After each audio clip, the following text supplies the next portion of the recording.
Here's three brides all walking down the aisle at the same time this Saturday. It is the wedding of St. Norbert College President Tom Kunkel's daughters. And all this week we're giving you kind of a sneak peek at the wedding preparations. And today, of course, we're focusing on the flowers. And the florist is Nicole Campbell from Petal Pusher. Hi, Nicole. Good morning. What did you think when you found out you would be the florist for this big wedding? Well, we were really excited. I mean, once in a career sort of opportunity. And at the same time, a little unsure how that would go, working with three brides, trying to put together the same wedding. But come to find out, piece of cake. Okay, so how did the color scheme come to you? Well, Helen, as you guys have talked before, did a lot of the planning, and she came in with a really strong idea of the colors. So she came in, got the ball rolling, and then from there we were able to develop it into something that was seasonally appropriate and that sort of thing. Yeah, I think what's interesting is that some of the brides haven't really seen what they'll be walking down the aisle with, but they're okay with that. Absolutely. They really have put their trust in Helen and Deb as well to put this together. And as Deb said, they just want to be there, have a beautiful day, and walk down the aisle. Well, you and Helen have amazing, there's the three couples right there.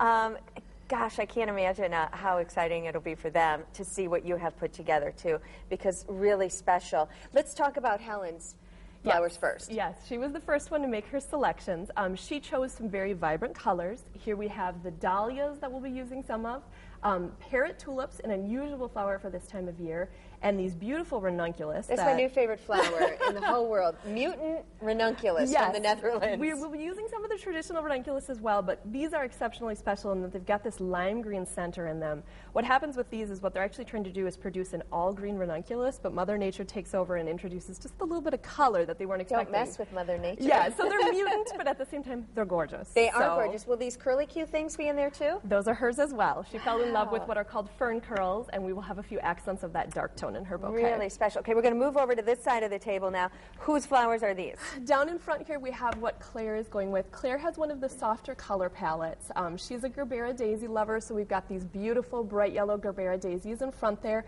and then she's got some beautiful textures in hers of that. Well, this one next to it, what is that? It looks like coral almost. That is actually a type of celosia.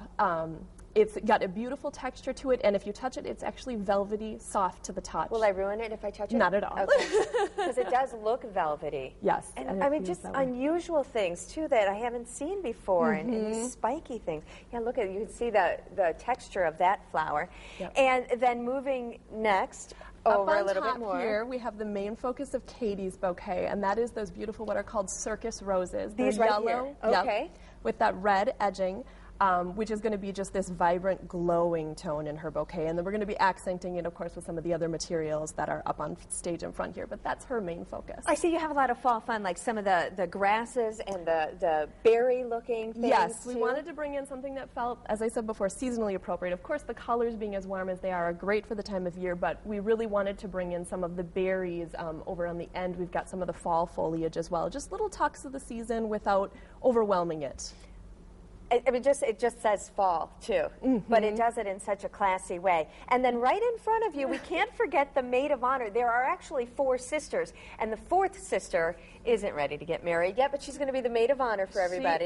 She is going to be the maid of honor, and she actually had a pretty good idea of what she wanted. She wants people to notice her that day. Absolutely, and I think when you're the maid of honor for all three of your sisters, you get what you want. So down here in front, we have yellow cymbidium orchids for her, which will be paired with some of the dahlias that we talked about before, and the sprays of this delicate yellow oncidium are going to be extending from her bouquet. And that orchid right there is pretty striking, too. That is beautiful. That was kind of a little surprise that came in this week along with the mutant ranunculus that I'm going to use here and there. If the color of a sunset were captured in a flower, to me, that's it. Yes, absolutely. And then finally, the reception.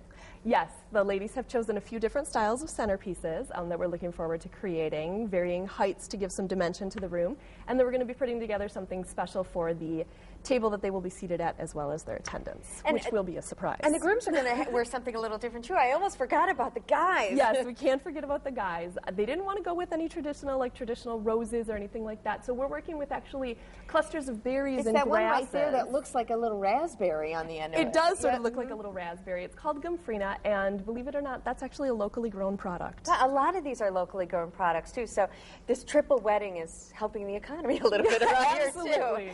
Nicole, wonderful stuff. Thank you so much for stopping by. And if you want to find more flowers like this or work with Nicole for your wedding or your big event, she's located at Petal Pusher in Green Bay.